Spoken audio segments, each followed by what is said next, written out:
Hi friends, मैं मालिमिन आपका स्वागत करता हूं अधिकार एजुकेशन में एक कोटेशन के साथ कि खुद ही को कर बुलंद इतना कि हर तकदीर से पहले खुदा बंदे से ये पूछे बता तेरी रजा क्या है। तो फ्रेंड्स, हमारी शुभकामनाएं क्या है और कि आप इस बार जरूर फाइनल सिलेक्शन ले और आपकी पढ़ाई भी ढांसू चल रही होगी क्योंकि आगे हमारा यूपीएससी की एग्जाम है 4 अक्टूबर को।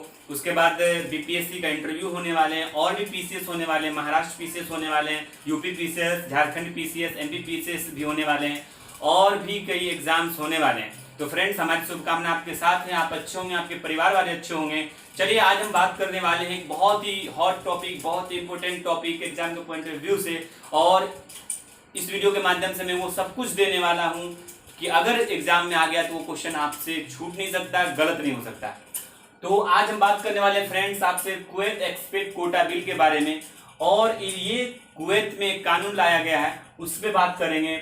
और उससे पहले मैं सबसे पहले आपको बताने वाला हूँ कुवैत के एक बैकग्राउंड बताऊंगा, उसके हिस्ट्री के बारे में बताऊंगा क्योंकि वहां से भी क्वेश्चन पूछने की संभावना बहुत ज्यादा बन जाती है। उसके बाद बताने वाला हूँ कि ये बिल क्या है, ये बिल को क्यों लाया गया, ये बिल के लाने से कुवैत पे क्या प्रभाव पड़ने वाला है और इस कानून से भारत पर क्या प्रभाव पड़ने वाला है और इस कानून से भारत कुवैत संबंध पे क्या प्रभाव पड़ने वाला है। इन सारी बातों पर चर्चा करूंगा। उससे पहले मैं आपको मैप पर ले जाना चाहता हूं और मैप के माध्यम से मैं आपको बताऊं कि कुवैत कहाँ, कुवैत का थोड़ा मैं आपको लोकेशन बता देता हूं। देखिए फ्रेंड्स, ये है हमारा छोटा सा, आप देखिएगा यहाँ आप आते हैं, क्या कहते हैं, सऊदी अरेबिया यहाँ हो गया, नीचे में ऊपर यहाँ उत्तर में आप देखेंगे कि इराक है, उसके बाद दक्षिण पश्चिम में आप देखेंगे कि जो है सऊदी अरेबिया है और यहाँ पे छोटा सा आपको दिख रहा होगा पीला कलर का एक कुवैत है। और उसके इस साइड जो आप देखिएगा कि पर्सियन गल्फ है, यानी कि ये खाड़ी देश है।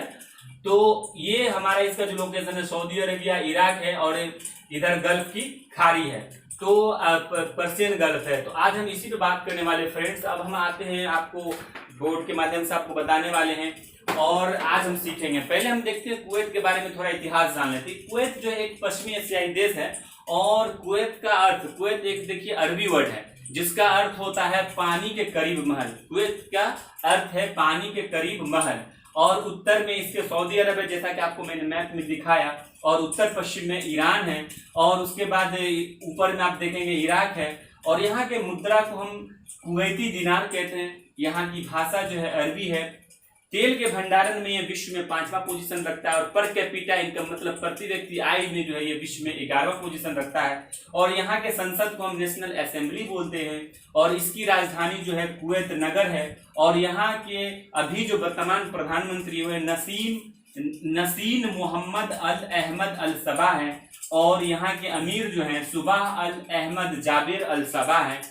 काफी मिलता जुलता दोनों नाम है, बस एक में नसीन है, एक में सबाह अल लगा हुआ है। और आप देखिएगा कि यहाँ की आबादी काफी इंटरेस्टिंग है ये बात कि यहाँ की आबादी जो है 43 लाख है। कुवैत की आबादी 43 लाख है जिसमें 30 लाख प्रवासी हैं। बहुत इंटरेस्टिंग लग रहा होगा आपको भी। मैं भी जब देखा, मैं जब रिसर्च कर रहा था वीडियो बनाने के लिए तो बड़ा ताज्जुब हुआ कि भाई 43 लाख आबादी में 30 लाख विदेशी है। और उससे भी ज्यादा आश्चर्य हुआ कि जब पता चला 30 लाख विदेशी में जो है 15 लाख हम भारतीय हैं। भारतीय तो कमाल है भाई, जहां भी जाते छा जाते हैं। भारतीय है तो भारत है तो दुनिया है। अगर भारत खत्म हो जाए तो दुनिया खत्म हो जाएगा। और आपने सुना होगा, कहा भी जाता है कि अगर पूरी दुनिया की सैर सस्ते में करना चाहते हो तो भारत में सैर कर लो। भारत बहुत प्यारा देश है, प्राउड है हम इंडियनों को, हमें बहुत गर्व है कि हम, और अल्लाह का शुक्रिया अदा करता हूँ कि उन्होंने मुझे भारत का नागरिक बनाया। इतने अच्छे ब्यूटीफुल कंट्री में कितने अच्छे अच्छे कल्चर हैं, बहुत अच्छे कल्चर हैं, सब धर्म के लोग रहते हैं। तो चलिए फ्रेंड्स, इस पर फिर कभी बात होगी, हम भारतीय कल्चर पे जब बात करेंगे। आज हम बात करते हैं कुवैत एक्सपेट कोटा बिल। चलिए फ्रेंड्स, आज कुवैत के बारे में मैंने बताया आपको। अच्छा, इसमें ये मैं बताना चाहता हूँ कि इसमें आपको याद क्या रखना है कि क्या क्वेश्चन आपसे पूछे जा सकते हैं। देखिए, डायरेक्ट कोर्ट बिल के बारे में नहीं पूछेगा, जैसा कुवैत चर्चा में है। तो इससे देखिए बहुत एक छोटा सा देश है लेकिन उससे फर्क, हमारे को बहुत ज्यादा फर्क पड़ने वाला था। इसमें आपको ये याद रखना है कि वहां के संसद को क्या कहते हैं, ये याद रखिएगा जो एग्जाम में पूछे जाते हैं। तो संसद को नेशनल असेंबली, वहां की राजधानी जो है कुवैत नगर है। और आपको ये याद रखना है कि तेल भंडारण में उसका कौन सा पोजीशन है, तो 5वां पोजीशन है।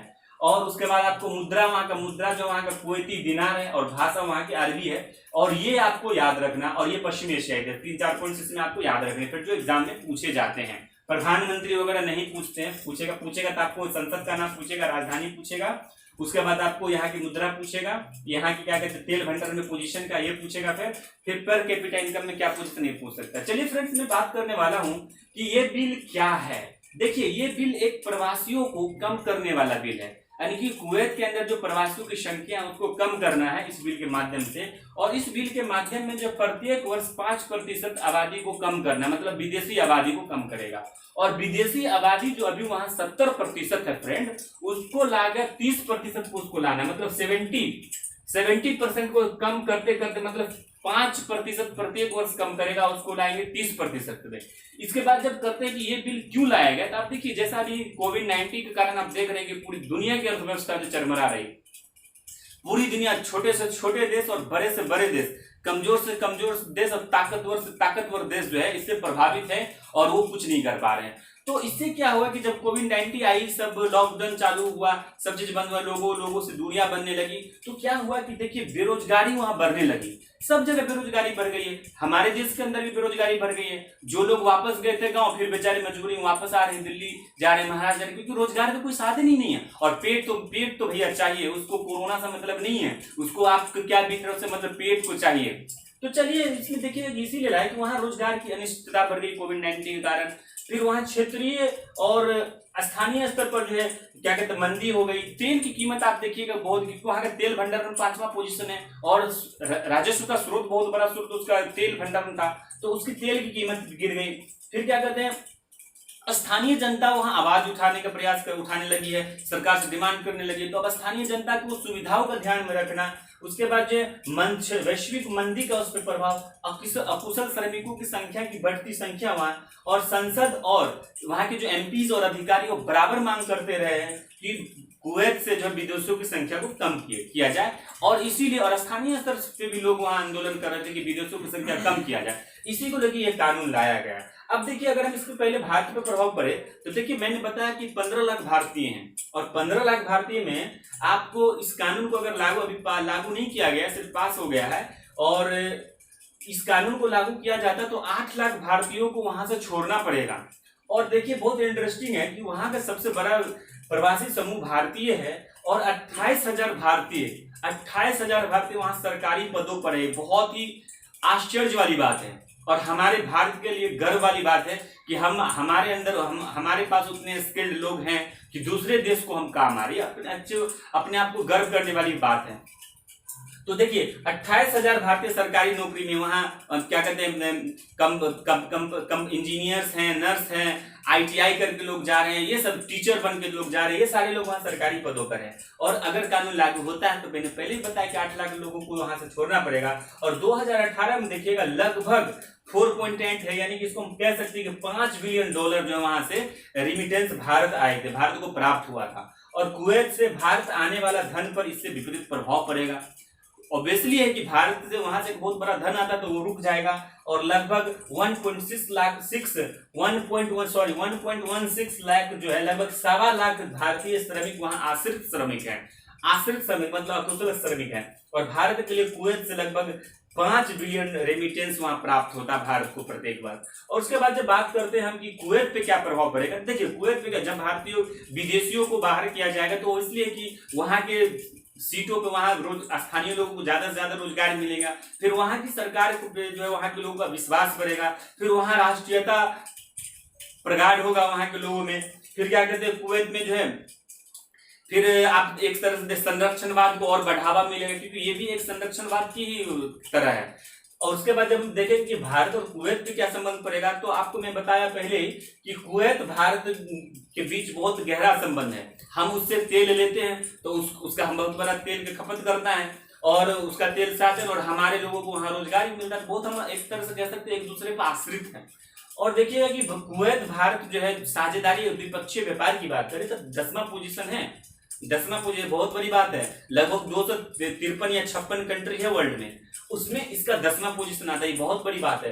तो इससे दोनों देश प्रभावित होगा, ऐसा नहीं कि सिर्फ भारत प्रभावित होगा, उसको भी प्रभावित होगा। और उसके बाद जो भारतीय प्रवासी वहां 15% होंगे, मतलब 15% से ज्यादा भारतीय प्रवासी नहीं वहां रह सकते हैं। और व्यापार प्रभावित होगा, द्विपक्षीय व्यापार प्रभावित होगा, इससे विदेश नीति में भी प्रभावित होने वाला है। तो फ्रेंड्स अगर हम इससे एक ओवरऑल बात करें तो आप देखिएगा कि ये जो कानून है एक संरक्षणवाद को बढ़ावा देता है। फिर इससे क्या होगा कि कुवैत अगर इसमें सक्सेस हो जाता है तो फिर देखो बगल में ओमान है और भी सारे खाड़ी देश है, सभी जगह जो इस तरह का नीति लाया जाएगा जिससे विदेशियों को बाहर किया जाएगा। वो सिर्फ भारतीयों के लिए कानून नहीं आ रहा है विदेश, लेकिन यह है कि भाई भारतीय ज्यादा हैं तो प्रभावित सबसे ज्यादा भारत होंगे। जैसे ये कानून जो आया है वहां सिर्फ भारतीयों के लिए कानून नहीं है, याद रखिएगा सिर्फ भारतीय के लिए कानून नहीं है, वहां और भी देश के जो लोग हैं वो भी उसमें प्रभावित होंगे। लेकिन है क्या कि 30 लाख में 15 लाख भारतीय हैं तो सबसे ज्यादा प्रभावित भारतीय होंगे। अब वहां से अगर बात करिएगा कि वहां से जो लोग आएंगे, 8 लाख लोग कहते हैं कि वहां से छोड़ना पड़ेगा, तो 8 लाख लोग वहां से जो आएंगे तो यहाँ बेरोजगारी बढ़ेगी, अचानक उसको रोजगार नहीं दिया जाएगा, फिर यहाँ जो है बेरोजगारी गरीबी बढ़ सकता है, बेरोजगारी की समस्या क्रिएट हो सकता है, तो एक ये प्रॉब्लम क्रिएट होगा। और इस पे देखिए इकोनॉमिकली एक ऐसी चीज है वो हर चीज को आपको प्रभावित कर देता है। तो फ्रेंड्स इस वीडियो के माध्यम से मैंने सारा बात बताने की कोशिश की है, और अगर हम इसको रिकॉल करें तो आप देखिएगा कि ये बिल जो है एक संरक्षणवाद को बढ़ावा देता है, और इस बिल से जो है भारत के 8 लाख मजदूरों को वहां से छोड़ना पड़ सकता है, भारतीय हित जो है प्रभावित हो सकता है, क्योंकि वहां से बहुत सारे धन हमारे भारत में आते थे वो आना रुक सकता है, इसमें विपरीत प्रभाव पड़ सकता है और दोनों संबंध हो सकता है। और इसकी जब आप हिस्ट्री के बैकग्राउंड में देखिएगा तो कुवैत का अर्थ होता है पानी के करीब महल, और इसकी राजधानी जो है आपको कुवैत नगर है, और इसके संसद को हम जो है नेशनल असेंबली कहते हैं। भंडार और तेल भंडार में विश्व में 5वां पोजीशन है, और यहाँ की मुद्रा जो कुवैती दिनार है। तो फ्रेंड्स मैंने इस वीडियो के माध्यम से आपको बताने की कोशिश किया, पूरा कंसेप्ट समझाने का कोशिश किया है। मुझे उम्मीद है कि आपको ये वीडियो बहुत अच्छा लगा होगा और आपकी तैयारी में ये आपको योगदान करेगा, और आपकी अग्रिम शुभकामना मैं देता हूं कि आगामी एग्जाम में आप जरूर सक्सेस हो, आपकी सफलता सुनिश्चित हो और आप देश और समाज की सेवा करने के लिए तैयार हो। और फ्रेंड्स अगर आप सिविल सर्विसेज की तैयारी करते हैं, UP PCS, MP PCS, BPSC, Maharashtra PCS या यूपीएससी की एग्जाम की तैयारी करते हैं तो आप इस चैनल को सब्सक्राइब कर लें अगर अभी तक सब्सक्राइब नहीं किए हैं। और फ्रेंड्स शेयर जरूर करें, क्योंकि वो कहावत आपको याद होगा, कर भला तो हो भला। अगर दूसरे के लिए आप अच्छा सोचेंगे तो आपके लिए भी अच्छा होगा। फ्रेंड्स आपको आलमीन का नमस्कार, आपको वीडियो देखने के लिए बहुत बहुत धन्यवाद। जय हिंद।